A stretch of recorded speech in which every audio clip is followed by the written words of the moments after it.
आप अपनी election campaign की तैयारी करें, मैं देख लूंगा। बेली के वसीले शहराम चिंग्या, तो फिर मेहरबान हो गई तुम पे। दोस्त का दुश्मन दुश्मन ही होता है। ईश्वर बेगम पर जैसे ही ये हकीकत खुलती है कि जीनत शहराम की भलाई चाहती है तो वो फौरन इसे अपने घर से तो निकाल देगी, लेकिन जीनत भी इसका राज अफशा किए बगैर यहाँ से नहीं जाने वाली।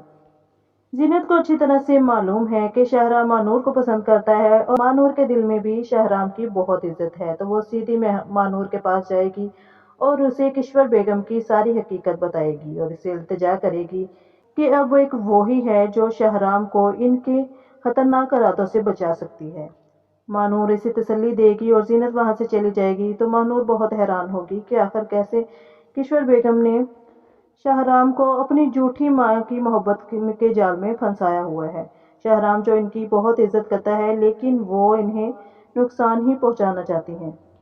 तो अब जैसे ही मानूर का किशोर बेगम के साथ टकराव होगा तो किशोर बेगम यहाँ इन पर तंज करेंगी कि बहुत ऊंची उड़ान उड़ रही हो, लेकिन ये उड़ान भी तुम्हें हवेली की ही वजह से मिली है। तो यहाँ पर मानूर इनकी सारी गलतफहमी दूर कर देगी और कहेगी कि हवेली की वजह से नहीं बल्कि शहराम की वजह से। शहराम बहुत अच्छे इंसान है। किशोर बेगम चाहकर भी मानूर को शहराम से दूर नहीं कर पाएगी। तो दूसरी तरफ कबीर को शहराम की कमजोरी यानी महानूर का पता चल जाता है, तो वो महानूर को बातें सुनाता है और कहता है कि मुझे तो लगा था कि तुम लोग किसी कोने खुदरे में छुप कर बैठे होगे, लेकिन किस्मत तो तुम पर दोबारा मेहरबान हो गई। तो यहाँ पर शहराम आ जाता है और कहता है कि मुझसे बात करो। तो कबीर से कहेगा कि तुम्हारी मुझसे क्या दुश्मनी है। तो यहाँ पर शहराम कहता है कि दोस्त का दुश्मन दुश्मन ही होता है। तो ये कबीर भी इससे मुकाबले की ठान लेगा और जमाल अंकल से कहेगा कि अंकल आप सिर्फ इलेक्शन कैंपेन की तैयारी करें, शहराम को तो मैं खुद ही देख लूँगा।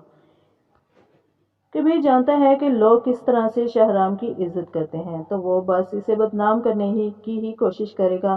तो बदनाम करने के लिए इसे महानूर से बेहतर ऑप्शन कोई नहीं मिलेगा। वो इन दोनों के बारे में झूठी सच्ची खबरें गाँव वालों के दरमियान फैलाएगा और इसमें किशोर बेगम इसका भरपूर साथ देने वाली हैं, क्योंकि वो जमाल से हाथ मिलाने के बाद खुद को ताकतवर फील करेंगी और वो हम के मुकाबले में जमाल साहब की ही जीत होते हुए देखना चाहते हैं। तो गाइस, वीडियो पसंद आई हो तो इसको लाइक करके चैनल को सब्सक्राइब जरूर कीजिए। शुक्रिया।